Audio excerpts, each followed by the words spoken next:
Hola, mi nombre es Israel y hoy explicaremos las respuestas del examen muestra de la guía oficial de la UNAM para la sección de Historia de México, áreas 1 y 2. Iniciamos con el área 1 y la primera pregunta es la siguiente. Mientras que participó en la conquista militar de México, se ocupó de la conquista espiritual. Opción A, Juan de Zumárraga y Jerónimo de Aguilar. Opción B, Antonio de Mendoza y Toribio de Benavente. Opción C, Pedro de Alvarado y Bernardino de Sahagún. Opción D, Bartolomé de Olmedo y Cristóbal de Olid.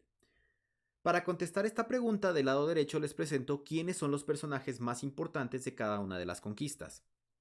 Del lado militar definitivamente tenemos a Hernán Cortés, que es quien dirige la expedición, y a su cargo van a estar Pedro de Alvarado, que va a ser recordado por la matanza del Templo Mayor, el capitán Cristóbal de Olid y Jerónimo de Aguilar. Jerónimo de Aguilar es un náufrago que va a ser tomado prisionero por los mayas, luego va a ser rescatado y anexado a su expedición por Hernán Cortés y va a fungir como traductor del maya al español. Ahora, cuestión importante, resulta que en Tabasco durante esta expedición le van a regalar a Hernán Cortés a la Malinche. La Malinche va a fungir también como traductora, pero ella va a ser del maya al náhuatl.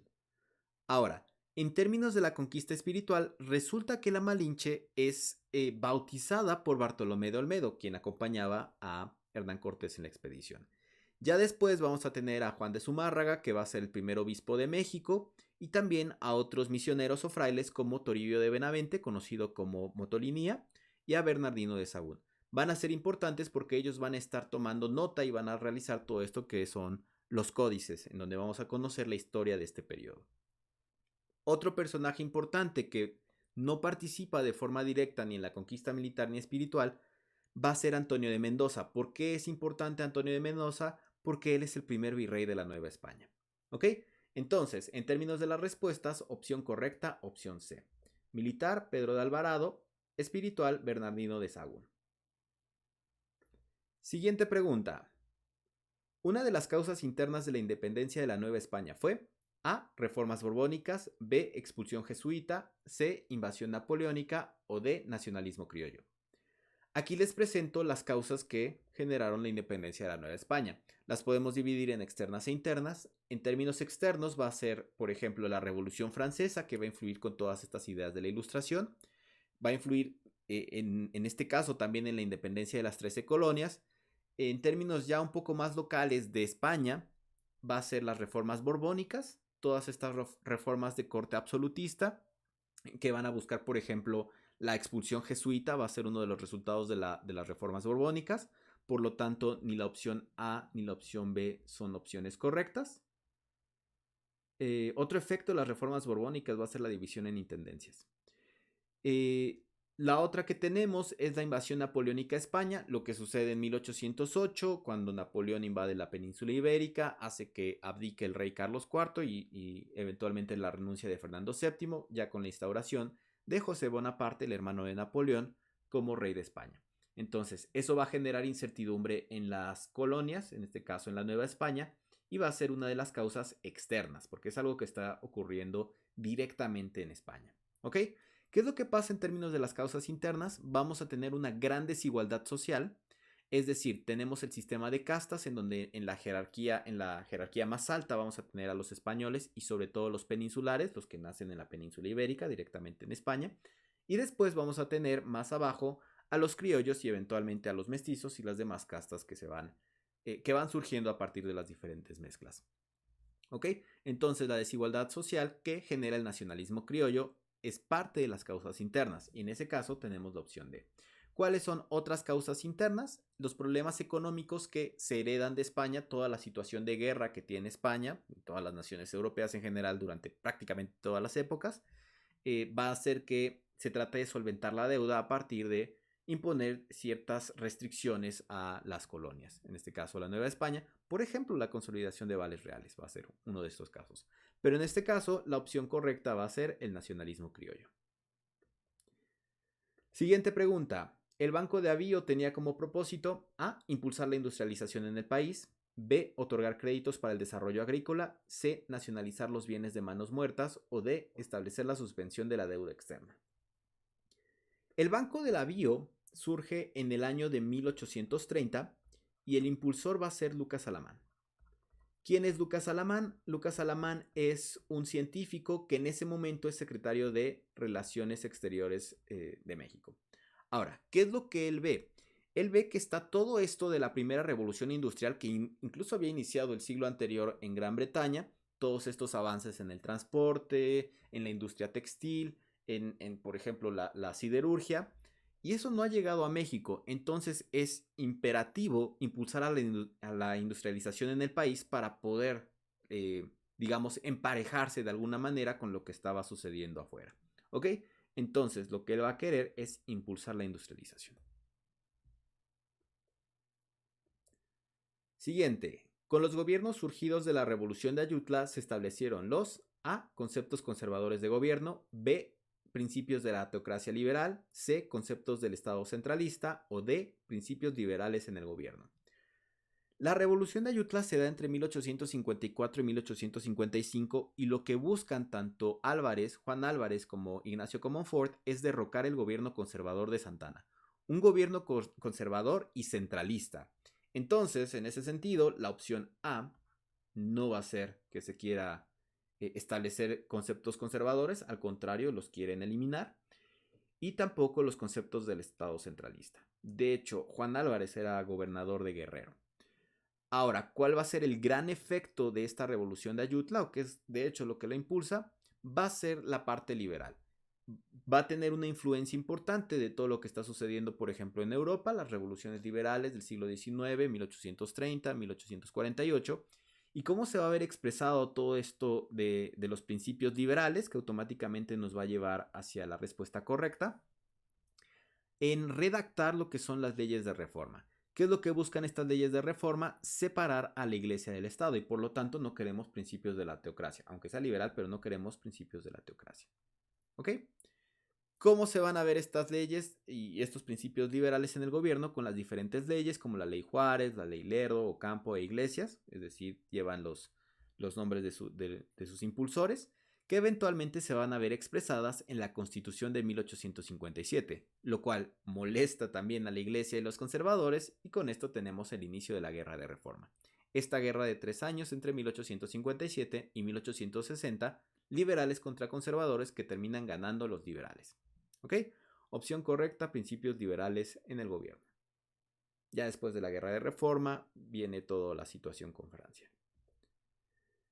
Siguiente pregunta. En materia económica, el gobierno de Porfirio Díaz fue criticado por A. Las políticas de nacionalización en la minería, B. La crisis que se generó en el país, C. La prohibición a la inversión privada o D. Las concesiones a los inversionistas extranjeros. Ok. Políticas de nacionalización no, y de hecho en la minería tampoco. ¿Por qué? Porque lo que realmente buscaba Porfirio Díaz es tener inversión extranjera. Inversión extranjera casi en todas las áreas, sobre todo en la minería. Entonces automáticamente esto no es, y tampoco es la prohibición a la inversión privada, porque esta inversión privada, bueno, o sea, podría ser local y sobre todo extranjera. Tampoco va a ser. Lo que sí es que se van a hacer concesiones a los inversionistas extranjeros, y en gran medida, y ahorita lo vemos. Ahora, crisis que se generó en el país. En materia económica hubo crecimiento, por lo tanto no hubo crisis económica, aunque sí existieron crisis sociales. ¿Ok? Al menos en términos económicos no se generó crisis. ¿Cómo se dan estas concesiones a los inversionistas extranjeros? Vamos a ver dos ejemplos que son fundamentales para entender el proceso prerevolucionario. Por ejemplo, en 1906 se da la huelga de Cananea. Es esta compañía estadounidense minera, sobre todo de la extracción del cobre. Los trabajadores se dan cuenta que sus compañeros estadounidenses ganan más que ellos, esto origina una huelga. Lo que va a pasar es que los propietarios de esta empresa van a llamar incluso a los Rangers de Arizona para que ayuden a reprimir la huelga. Bueno, esta represión se va a dar también por parte de los mismos propietarios de la empresa y también por el Ejército Federal. ¿Ok? Ahora, algunos meses después se da otra rebelión. En este caso va a ser en una empresa textil que está en Río Blanco, en Veracruz, muy cerca de Orizaba, y va a pasar exactamente lo mismo. Es una empresa con capital francés, se da la rebelión, lo que va a hacer el gobierno de Porfirio Díaz es mandar al Ejército Federal a reprimirla. Es decir, sí tenemos concesiones a los inversionistas extranjeros y una gran protección a lo que ellos hacen, es decir, concesiones en gran medida para proteger sus inversiones. Siguiente pregunta. Uno de los profundos cambios económicos que incluyó la Constitución de 1917 fue A. El papel rector del Estado en el proceso económico. B. La gestión económica en manos de la iniciativa privada. C. La exclusión del Estado en la producción industrial. O D. El apoyo estatal a las inversiones extranjeras en el país. Bueno, la Constitución de 1917 surge de todo este proceso revolucionario. ¿Y cómo inició la revolución? Pues bueno, oponiéndose a todo el gobierno de Porfirio Díaz. Por lo tanto, lo que no se va a querer es regresar a lo que se tenía antes, aunque en algunos aspectos se va a regresar, ¿eh? Entonces, al menos no en la Constitución, no vamos a tener un apoyo estatal a las inversiones extranjeras. Al contrario, se va a hablar, ahorita vamos a hablar de un artículo que va a defender la soberanía de los recursos naturales. La gestión económica en manos de la iniciativa privada estaría muy relacionada con este último punto, es decir, ni extranjeros ni locales van a tener la gestión económica en su mayor medida. Quien sí la va a tener y quien va a tener un papel rector va a ser el Estado en el proceso económico. ¿Ok? Y dado que tiene este papel rector, pues bueno, no se va a excluir de la producción industrial e incluso van a surgir paraestatales. Ahora, ¿dónde podemos ver expresados estos cambios ya en la Constitución? Resulta que tenemos lo que se conoce como el capítulo económico, que va de los artículos 25 a 28. ¿Qué dicen estos artículos? Hablan de la repartición justa de la riqueza, hablan de la planeación del crecimiento de la nación, esto obviamente como uno de los, digamos, de las razones de ser del Estado, el del Estado mexicano, el artículo 27, que es justo de la propiedad de tierras y aguas del territorio nacional, la soberanía de los recursos naturales, que luego se va a ver expresado en lo que es la expropiación petrolera. Finalmente, la exclusividad de la nación en áreas estratégicas. Con esto tenemos el papel rector del Estado en el proceso económico. Siguiente. Presidente que formó su gabinete con militares destacados y restituyó a José Vasconcelos en 1921 en la Secretaría de Educación Pública. A. Adolfo de la Huerta. B. Abelardo L. Rodríguez. C. Venustiano Carranza. D. Álvaro Obregón. Automáticamente podemos decir que no es Venustiano Carranza. ¿Por qué? Porque a Venustiano Carranza lo matan en 1920. Entonces, bueno, 1921 él ya no estaba. ¿Quién llega después de Venustiano Carranza? El presidente interino va a ser Adolfo de la Huerta. Entonces, él nada más está en 1920, por lo tanto no lo es. Abelardo L. Rodríguez es el último presidente del Maximato, tampoco va a ser. El Maximato es esta etapa de 1928 a 1934. El que va a ser es Álvaro Obregón. Ahora, cuestiones importantes de Álvaro Obregón, sí, esto de la SEP con José Vasconcelos, que de hecho José Vasconcelos era antes rector de la Universidad Nacional, pero también los tratados de Bucareli con los Estados Unidos. ¿Qué es lo que buscan los tratados de Bucareli? Reconocimiento de su gobierno. ¿Ok? Otra situación que se da durante el gobierno de Álvaro Obregón es la rebelión de la Huertista, cuando viene la sucesión en 1924. Obregón pone a Calles. Esto no le gusta a Adolfo de la Huerta y lo aconsejan a que se debe de levantar en armas y viene esta rebelión de la Huertista. Tal vez pudo haber tenido mayor éxito Adolfo de la Huerta de haber contado con el apoyo de importantes jefes revolucionarios, pero bueno, el más importante que sentía algo de simpatía por él era Villa y fue asesinado justamente en 1923. Entonces, esta es una de las razones por las que fracasa y también, bueno, Álvaro Obregón contaba con el apoyo de los Estados Unidos. Opción correcta aquí, Álvaro Obregón.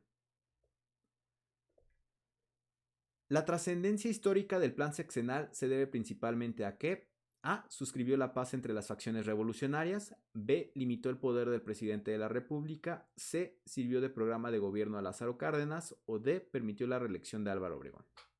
Ok. Automáticamente aquí cuando hablemos del plan sexenal vamos a pensar en Lázaro Cárdenas y justamente su programa de gobierno. ¿Qué es lo que busca Lázaro Cárdenas con esto? Lo que quiere es que el gobierno intervenga para poder ya cumplir con las demandas económicas y sociales emanadas de la revolución, sobre todo en el ámbito agrario, lo que va a ser la reforma agraria, pero también en otros ámbitos como el industrial, sindical y educativo. En ese sentido, ya estamos bastantes años después de la revolución, es decir, no era para suscribir esta paz entre las facciones, no era para limitar el poder del presidente, al contrario, estamos en una época de un presidencialismo sumamente intenso. sí es el programa de gobierno de Cárdenas y no permitió la reelección de Álvaro Obregón. De hecho, Álvaro Obregón se reelige en 1928 y es asesinado por un cristero. ¿Ok? Entonces no es que haya permitido la reelección de Álvaro Obregón. Siguiente pregunta. Acontecimiento ocurrido durante el gobierno de Manuel Ávila Camacho. A. La aplicación de la política de unidad nacional. B. El destierro de Plutarco Elías Calles. C. La huelga de los ferrocarrileros. O D. El movimiento de los maestros. Bueno, yendo de abajo hacia arriba, el movimiento de los maestros y la huelga de los ferrocarrileros ocurren, me parece que es en 1959. Es decir, esto ya le toca a Adolfo López Mateos. Adolfo López Mateos es presidente de 1958 a... Bueno, de 1958 a 1964. A Manuel Ávila Camacho lo presento aquí abajito, desde 1940 a 1946. Lo que va a pasar es que desde su campaña, Manuel Ávila Camacho va a presentar esta política de unidad nacional. Automáticamente la respuesta correcta es la A. ¿Qué es lo que pasa? Lo que quiere es fomentar que se busque el interés nacional frente a los intereses particulares o sectoriales. ¿Qué es lo que pasa? No se ha cumplido, por ejemplo, en gran medida muchos de los ideales de la revolución, aunque sí se ha avanzado en ese sentido, sobre todo con el gobierno cardenista. Pero también hay algo que está ocurriendo en el exterior. Resulta que estamos en el contexto de la Segunda Guerra Mundial. Recordemos, 1939 a 1939 a 1945. ¿Qué pasa con la Segunda Guerra Mundial? Resulta que en 1942 se da el hundimiento de dos buques mexicanos, el Potrero del Llano y el Faja de Oro, lo que hace que Ávila Camacho le declare la guerra a las potencias del eje. Y por lo tanto se requiere que los mexicanos se unan, sin importar si son de izquierda, si son de derecha o de, digamos, las diferentes condiciones sociales en las que estén, para tener este esfuerzo unido contra el enemigo. ¿Ok? Una de las acciones que va a hacer, que van a representar esta política de unidad nacional, es que va a reunir a los diferentes expresidentes que habían tenido diferencias entre sí. Por ejemplo, va a estar ahí Adolfo de la Huerta, que tuvo diferencias con Plutarco Elías Calles. Va a estar Plutarco Elías Calles, que tuvo diferencias con Cárdenas. De hecho, es Cárdenas quien va a exiliar, quien va a desterrar a Plutarco Elías Calles. Y con eso se acaba el maximato. Entonces, no es el destierro de Plutarco Elías Calles. Acabo de mencionar que eso es con Lázaro Cárdenas. Ya habíamos dicho que estas no. Y bueno, van a estar los presidentes del maximato y Lázaro Cárdenas. Entonces, es la aplicación de la política de unidad nacional con Ávila Camacho. Siguiente, por medio del Tratado de Libre Comercio de América del Norte se estableció la A. Renegociación de la deuda externa de México. B. Elevación de impuestos en las materias primas. C. Eliminación de aranceles entre los países firmantes. O D. Igualdad de precios de mercancías entre los miembros. Siempre que hablemos de un tratado de libre comercio, independientemente de la región, vamos a pensar en la globalización. Y la globalización lo que busca es esta integración regional y finalmente global. En este caso, bueno, tenemos Estados Unidos, México y Canadá. Entra en vigor el 1 de enero de 1994, mismo día que sucede el levantamiento zapatista, allá en Chiapas. Y bueno, todo tratado de libre comercio busca la integración económica a través de eliminar o disminuir las barreras a comercio, en este caso de los aranceles. Opción correcta, opción C. Con esto terminamos el área 1 y comenzamos con el área 2. Primera pregunta dice, cultura mesoamericana que abarcó los estados de Tabasco, Campeche, Yucatán, Quintana Roo y Chiapas. Cuando hablamos de esta región del sudeste mexicano, automáticamente debemos de pensar en la cultura maya, la opción correcta. Ahora, las otras culturas, la olmeca va a estar principalmente, es horizonte preclásico y van a estar en Veracruz y Tabasco. La cultura totonaca, Veracruz y zonas de Puebla, Hidalgo me parece también. Y bueno, la cultura mexica abarca un gran territorio, pero va a estar concentrada en el centro del país. ¿Ok? Entonces, en este caso, del horizonte clásico, la cultura maya. Siguiente pregunta. causa interna de la independencia de la Nueva España. Y bueno, ya habíamos hablado de todo esto. Entonces, habíamos dicho de las causas internas era esta desigualdad social que fomentó el nacionalismo criollo. Luego, habíamos hablado también de los problemas económicos que se vieron expresados desde España en la Nueva España y cómo se quisieron solucionar, y una de estas maneras de solucionarlo fue la consolidación de vales reales, es decir, la aplicación de la Real Cédula de Consolidación de Vales. Todas las demás que nos presentan aquí son causas externas. Invasión francesa a España es algo externo. División territorial por intendencias es una de las consecuencias de las reformas borbónicas, por lo tanto es algo externo. Igual la expulsión de los jesuitas de los territorios hispanoamericanos es algo externo, por lo tanto, entonces esto es externo, externo, externo, y esto sí es interno. Opción correcta, aplicación de la Real Cédula de Consolidación de Vales. México perdió más de la mitad del territorio del país por el tratado de A. James Gadsden, B. Guadalupe Hidalgo, C. McLean Ocampo, D. Onís Adams. Ok.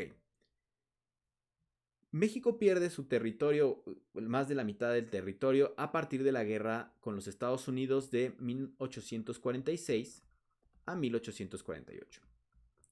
¿Cómo termina todo esto? Termina con el Tratado de Guadalupe Hidalgo, en donde vamos a perder toda esta región del norte del país.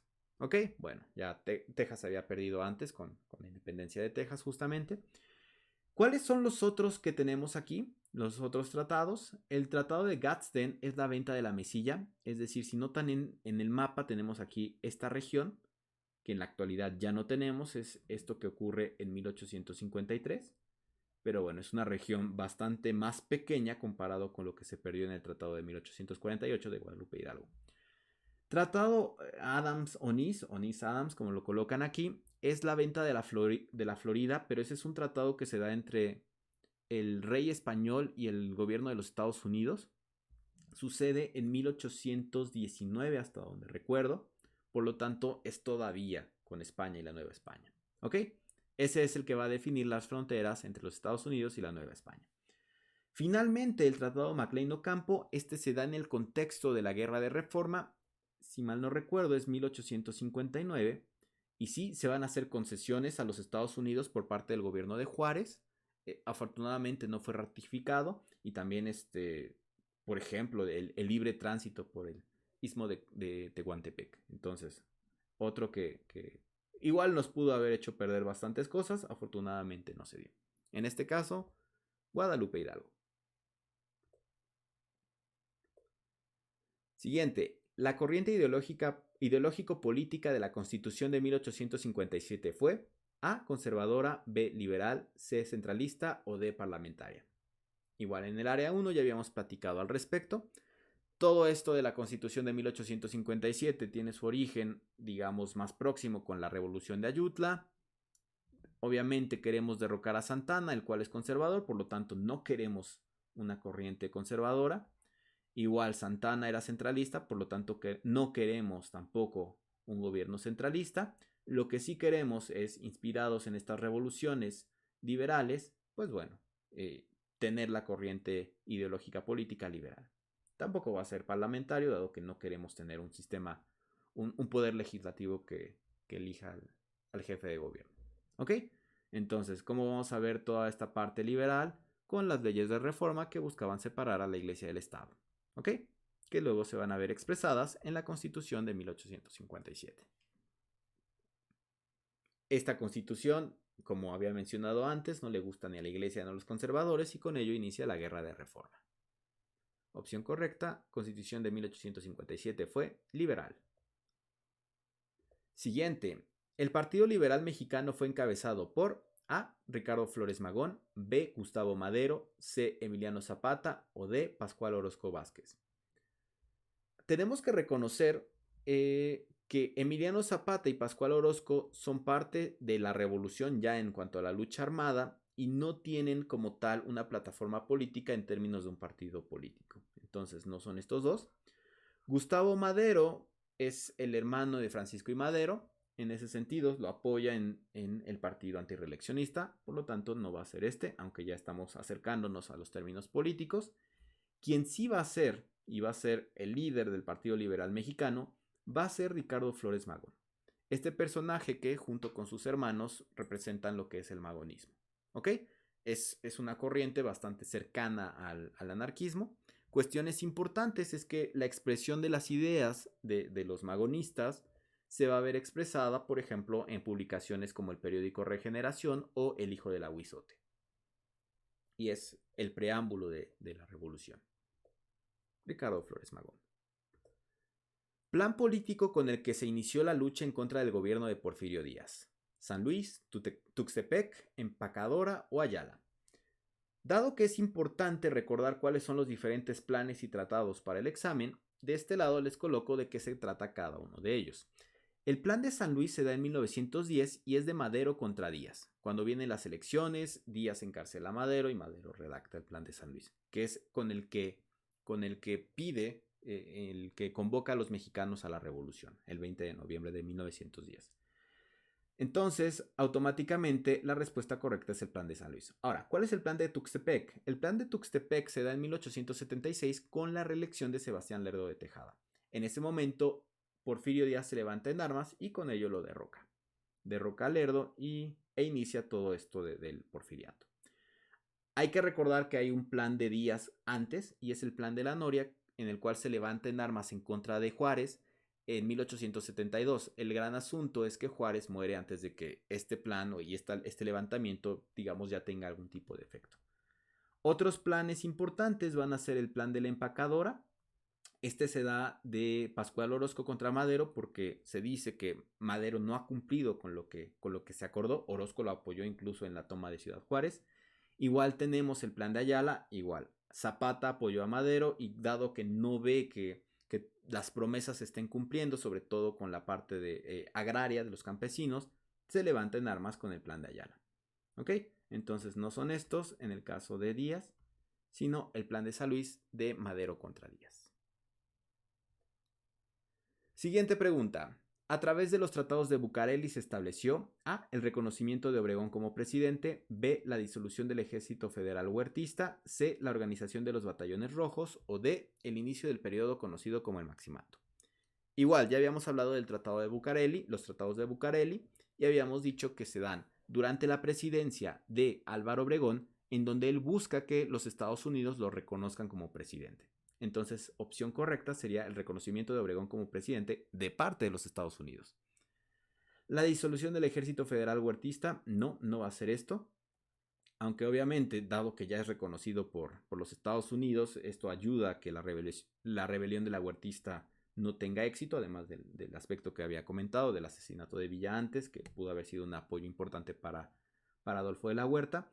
La organización de los batallones rojos se dan antes, se dan durante la revolución y son estos grupos obreros militares que apoyan al ejército federal constitucionalista. Tampoco es. El inicio del periodo conocido como el Maximato, bueno, los tratados de Bucareli son 1923, el Maximato inicia en 1928, entonces no es la época. Opción correcta va a ser el reconocimiento de Obregón como presidente. Siguiente pregunta. Se conoce como Maximato al periodo en el cual esta persona mantuvo el control político del país. A. Álvaro Obregón, B. Lázaro Cárdenas, C. Plutarco Elías Calles o D. Pascual Ortiz Rubio. Ok, el Maximato va de 1928 a 1934. ¿Qué es lo que pasa? En la elección de 1928 se presenta Álvaro Obregón, gana la elección, pero es asesinado. ¿Ok? En ese momento, si Obregón era el jefe máximo de la revolución, ahora es Calles quien se convierte en el jefe máximo de la revolución. Y lo que va a hacer es que con su poder va a influir en quiénes van a ser los siguientes presidentes. Y durante el gobierno también va a influir y va a ejercer un control impresionante sobre ellos. ¿Quiénes van a ser estos presidentes? Emilio Portes Gil, Pascual Ortiz Rubio y Abelardo L. Rodríguez. Entonces es Plutarco Elías Calles. Álvaro Obregón no es porque a él lo matan. Pascual Ortiz Rubio es uno de los controlados por Plutarco Elías Calles, por lo tanto tampoco es. Lázaro Cárdenas es el que sigue. en 1934, pero él no se va a dejar y lo que va a hacer es desterrar a Plutarco Elías Calles. Entonces tampoco es Lázaro Cárdenas. Con él se acaba el maximato. Entonces, opción correcta, maximato Plutarco Elías Calles. Siguiente pregunta. El crecimiento económico sostenido y la construcción de infraestructura fueron características que entre 1952 y 1970 se conocieron como A. Plan sexenal, B. Desarrollo compartido, C. Milagro mexicano o D. Unidad nacional. Ok, aquí tenemos las diferentes etapas que vamos a tener en la economía mexicana de 1940 prácticamente casi hasta la actualidad. Y vamos a encontrar que tenemos algo que se llama el milagro mexicano, que se puede encontrar o ubicar entre 1940 y 1970, dividido en dos secciones principales. El primero es el modelo de industrialización por sustitución de importaciones. Lo que sucede es el contexto de la guerra, lo que van a hacer los Estados Unidos es mandarnos maquinaria, herramientas, capital, y se va a aprovechar para que esto ayude a construir una industria nacional. ¿Ok? ¿Quiénes van a impulsar esto? Manuel Ávila Camacho y Miguel Alemán Valdés. Ahora, después de esto viene una crisis y lo que se va a hacer es implementar ciertas políticas que nos van a llevar al desarrollo estabilizador. Eso se va a dar en los sexenios de Ruiz Cortines, López Mateos y Díaz Ordaz. Gran característica del desarrollo estabilizador, que de hecho en gran medida fundamenta esto del milagro mexicano, va a ser el crecimiento económico sostenido y en porcentajes importantes. Va a ser alrededor del 7%. ¿Ok? Lo cual es un milagro. Entonces, en ese sentido, la opción correcta es la opción C. Cosas que hay que reconocer también aquí. Bueno, después del desarrollo estabilizador, todo este modelo o todas estas políticas, mejor dicho, que se habían implementado no van a poder sostenerse durante mucho tiempo y va a llegar el desarrollo compartido, con las acciones que eventualmente tomarán Echeverría y López Portillo. Con el fracaso también de este desarrollo compartido, viene el neoliberalismo con Miguel de la Madrid, Carlos Salinas y los que vienen después, que también son conocidos como los tecnócratas. Además, en ese sentido, bueno, ya dijimos, desarrollo compartido viene después, plan sexenal era el programa de gobierno de Cárdenas y unidad nacional era esta política que tenía Ávila Camacho. Última pregunta. Fue una acción del gobierno de Luis Echeverría como parte de la política del desarrollo compartido. A. Disminución de las importaciones. B. Nacionalización de la banca. C. Privatización de la educación. D. Reducción del gasto público. Ok, si se diera una privatización total de la educación sería algo que no muchas personas aceptarían de buena manera, por lo tanto no es esto. Nacionalización de la banca, ahí hay un asunto importante, la nacionalización se da en 1982, es de las últimas acciones que toma José López Portillo en su gobierno para tratar de corregir los asuntos de la crisis económica que ya había iniciado por las malas decisiones en términos económicos y financieros, sobre todo por confiarse en términos del petróleo. Por lo tanto, esto no es, porque además es de José López Portillo. Esto no es. Ahora, aquí hay algo importante. Si nosotros exploramos lo que se hace en el desarrollo compartido, primer asunto es que existe una mayor intervención del Estado en la economía. O sea, si ya se tenía una mayor intervención o una intervención importante, ahora es más. ¿Cómo se va a ver expresado? Con creación de paraestatales. Dado que se tiene que crear todo esto, va a existir un aumento del gasto público y por lo tanto el crecimiento de la deuda. Lo que eventualmente, al menos en el sexenio de Luis Echeverría, va a llevar a la crisis de 1976. En ese sentido, podemos decir, ok, aumento del gasto público, eso hace que esto ya no sea válido. Ok, pero después de la crisis de 1976 se va a tener una política de austeridad, lo cual implica una reducción del gasto público. Bueno, algo también que hay que reconocer es que existen conflictos con la iniciativa privada durante el sexenio de Echeverría. Se va a ver expresado con las diferencias que va a tener con, por ejemplo, los empresarios de Monterrey. Algo que se buscaba durante todas las épocas, al menos en términos de la sustitución de importaciones, este tipo de proteccionismo, es la disminución de importaciones. Eso haría pensar que esta es la opción. En la guía se marca que la opción correcta es la D. Entonces, de manera personal yo diría que es disminuir las importaciones, pero la guía dice esto, lo podemos justificar pensando en lo que surge después de la crisis del 76, pero esas acciones de austeridad las va a implementar José López Portillo, entonces me causa duda. Esta sí lo vamos a dejar como en signo de interrogación, pero de mi parte yo les diría que yo habría contestado disminución de las importaciones. ¿Ok? Bueno, lo cual afecta a la balanza comercial. Y ese fue otro de los problemas que existían. Bueno, la afecta de forma positiva, pero ese ya es otro asunto. Esas son todas las respuestas, las explicaciones. Espero que les hayan sido útiles. No olviden ver las explicaciones que hago para Historia Universal, para todas las áreas. Espero que este video les haya gustado y nos vemos en el siguiente.